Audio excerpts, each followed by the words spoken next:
Ladies and gentlemen, children of all ages, my name is Nikki, and I'm coming at you again with another Killer Instinct matchup analysis here. I've gone ahead and shortened this one because I noticed that the last one wasn't as well received because it was such a long first to 10. So instead, I'm going to be showing like the last couple matches of a set to show you guys some more established mind games between two top players, two high-level Killer Instinct players, in a matchup that I think is widely received as like really hard for Hisako, and I actually don't think it's all that bad. So we're going to take a look at that right now. So the main thing in this matchup is that a lot of General Raam players view this matchup as easy enough for him because Krill Shield kind of dominates neutral and can be used as an unblockable on Hisako's Wake Up, which she cannot parry, she cannot backdash, and she has no way to get out of it. And that's all true. I mean, if he knocks her down and he gets her in the corner, he can loop her with his Krill Shield unblockable, and it's very, very good.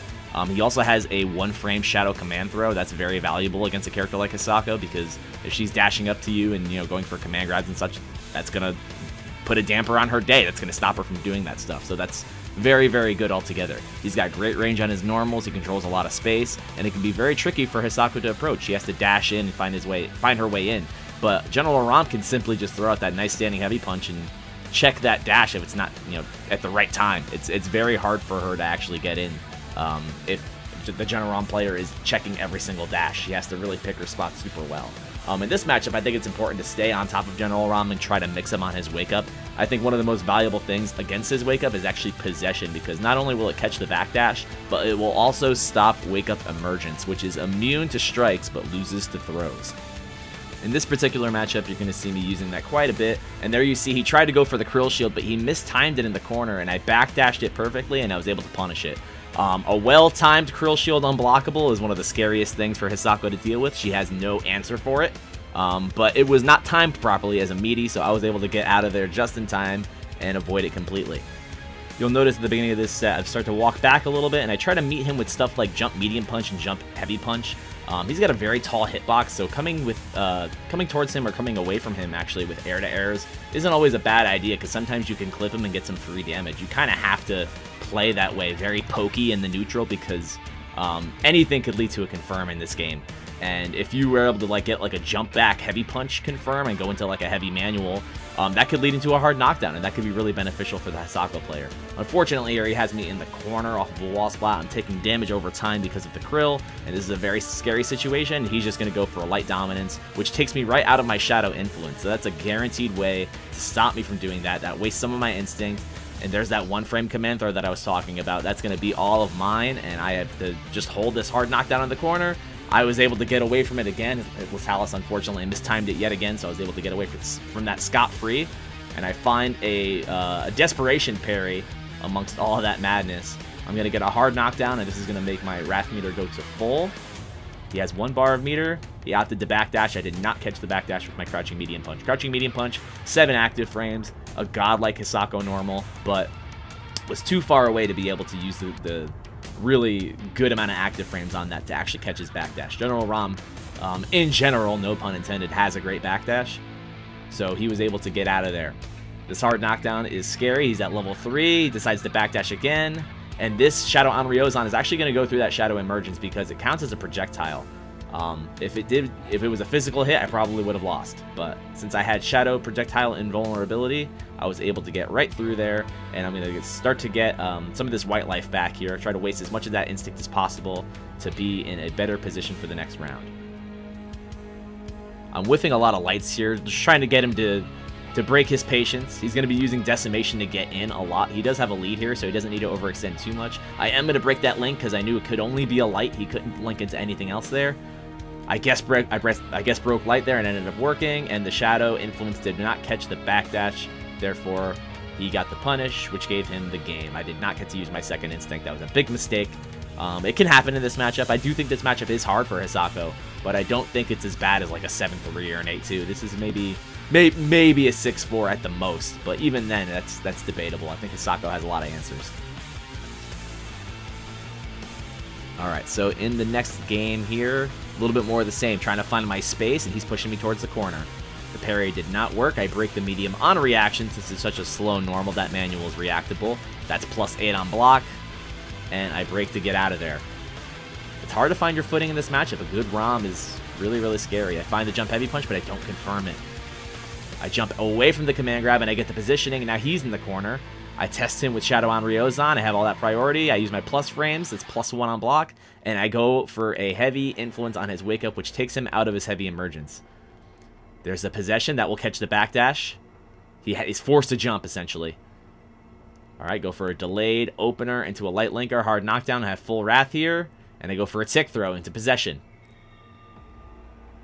He did not go for an emergence, but he did emergence through the gap of my Rekka. I'm going to break immediately to keep the pressure on, and I knock him out of his first life bar. He still has that instinct, though, so any hit could be disastrous for me. I'm going to play it relatively safe here, but I do actually open him up with the Rekkas, and I go for a counter breaker. Latalis, a very active breaker. He likes breaking quite a bit. I'm going to go for the 1 bar here, not spend the second one. I'm going to save that second one for something else. He's able to stop me on my wake up, or on his wake up with the Shadow Emergence. And I'm going to find a command grab here. This is bad news for Latalis. And I see the punish. He thought I was going to continue the Rekka like I did last time, where he won the heavy with the heavy emergence. That's going to blow up the gap in that situation. He did not react in that situation. He had overcommitted, and I took advantage of that and punished it. Now that we've been implementing possession so much in this matchup, that's very, very strong. We want General Raam to be kind of squirmy on wake up, and he does have great options because heavy emergence being a projectile, we can't parry it, so we can't OS his wake up the same way we do a lot of DP characters, but ultimately it's not the worst thing in the world. We have ways to deal with it because we have, 2 great command grabs, and possession can stop the backdash and the emergence, so we can option select his wake up in other ways. Unfortunately, he mistimes the unblockable yet again, and I find a way out. I thread the needle with the 3-frame command throw. That is a great way to try to test your opponent's meaty timing. I'm going to get the side switch here on this possession cash out. A lot of damage, almost 50%. Just out of range, and he does punish me for trying to go for that kind of desperation parry, and he's going to take all that space back. I am on set point here in this first to 10, but he does have a little bit of a lead. He's just shy of that first instinct. I'm trying to play it a little bit safe. He's going to be using decimation a lot in the neutral. Find a side switch into, okay, he's going to have the instinct here. That freeze frame is going to allow him to see what's going on. He goes for the 1-frame command throw. That's a very common General Raam strategy, and he tries to counter break.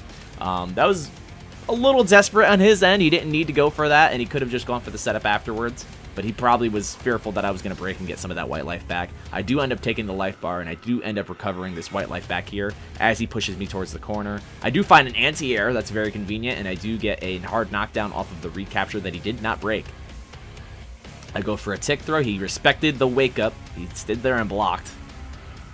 And he gets a huge lockout here. I'm going to go for big damage, push him into danger. He does have instinct now, though. I have to worry about this.